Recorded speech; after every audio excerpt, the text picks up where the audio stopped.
La transformation numérique au Maroc vise à stimuler l'économie nationale, améliorer le bien-être des citoyens et faciliter leurs interactions avec l'administration. Cependant, cette évolution rapide s'accompagne d'une montée en puissance des menaces de cybersécurité.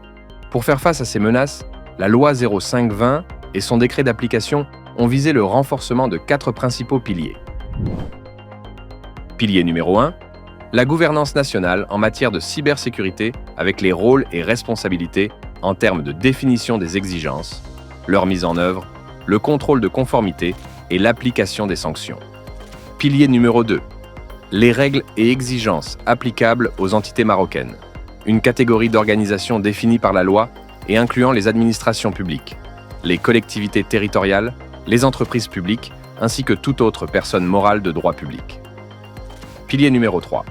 Les règles et les dispositions supplémentaires applicables aux infrastructures d'importance vitale, définies par la loi et incluant toute entreprise, administration ou organisation qui opère des services ou des systèmes indispensables au maintien des fonctions vitales de la société, de la santé, de la sûreté, de la sécurité et du bien-être économique ou social. Pilier numéro 4. Les règles et les dispositions spécifiques aux opérateurs définies par la loi et incluant les opérateurs de télécommunications, les fournisseurs d'accès à Internet, les prestataires de services de cybersécurité, les prestataires de services numériques et les éditeurs de plateformes Internet. En ce qui concerne le pilier de gouvernance nationale de cybersécurité, la loi 05-20 et son décret d'application ont prévu la création d'un comité stratégique de cybersécurité présidé par le ministre délégué auprès du chef du gouvernement chargé de l'administration de la défense nationale et dont la principale mission est la définition des orientations cyberstratégiques de l'État et la veille sur la résilience de l'espace numérique national. La définition des missions et attributions de l'Autorité nationale de cybersécurité, qui est la Direction générale de la sécurité des systèmes d'information, DGSSI, et dont les travaux sont évalués par le comité stratégique.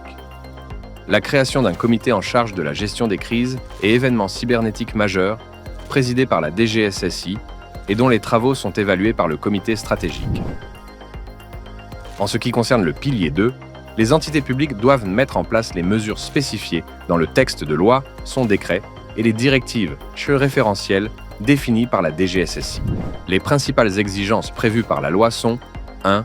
Recenser et classifier, au moins chaque 3 ans, les actifs informationnels et les systèmes d'information selon l'analyse d'impact d'incidents édictée dans du décret d'application de la loi. 2. Nommer un RSSI, le déclarer à la DGSSI et lui assurer l'indépendance requise pour exercer ses missions. 3.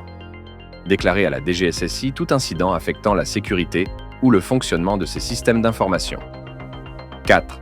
Déclarer les systèmes d'information sensibles à la DGSSI. 5. S'assurer que les données sensibles, telles que définies par la loi, sont exclusivement hébergées sur le territoire national. 6. S'assurer que toute externalisation d'un système d'information sensible fait l'objet d'un contrat de droit marocain avec des clauses de protection de l'information, d'auditabilité et de réversibilité, ainsi que les exigences de sécurité et les niveaux de service voulus. 7. Mettre en place et tester régulièrement un plan de continuité ou de reprise d'activité. 8.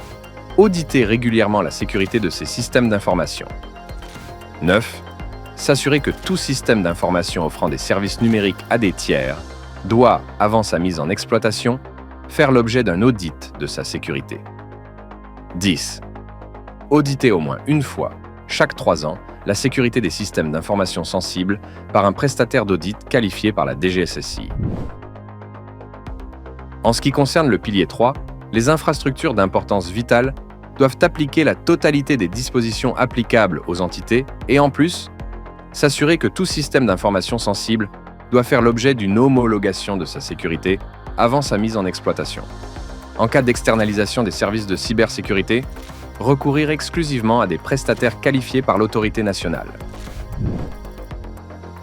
Pour identifier les infrastructures d'importance vitale, la loi a responsabilisé les 16 autorités en charge de la coordination des secteurs d'importance vitale d'identifier et de désigner l'ensemble des entreprises et administrations relevant de leur secteur. Cette désignation doit être revue au moins tous les 2 ans. Pour se mettre en conformité à la loi 0520, chaque entité ou infrastructure vitale, telle que définie par la loi, doit classifier ses systèmes d'information, déclarer à la DGSSI tout système sensible existant et appliquer à la fois les exigences générales applicables à l'ensemble des systèmes d'information ainsi que celles spécifiques aux systèmes sensibles. Chaque entité ou entreprise privée opérant dans un secteur vital doit vérifier auprès du coordinateur si elle est considérée comme une infrastructure d'importance vitale, puis classifier ses systèmes d'information et réaliser une analyse de risque conformément aux critères définis dans le décret d'application de la loi.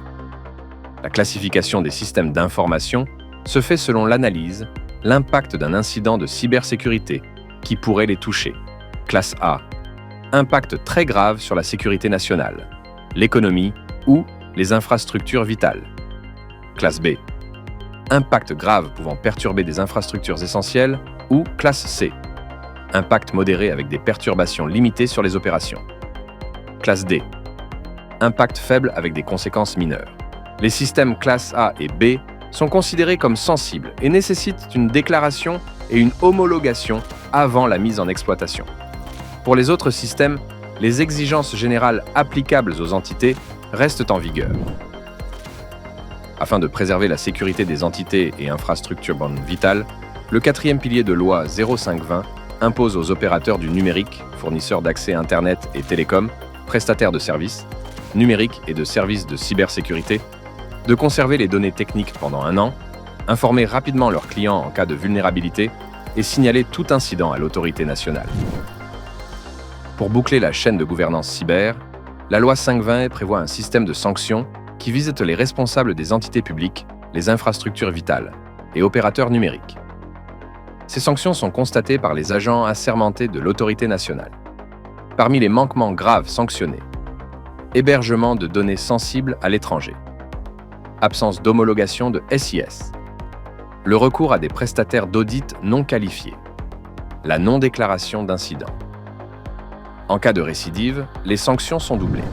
Ainsi, le Maroc poursuit son engagement pour une cybersécurité renforcée, en mettant en place un écosystème réglementaire et opérationnel adapté aux défis du numérique.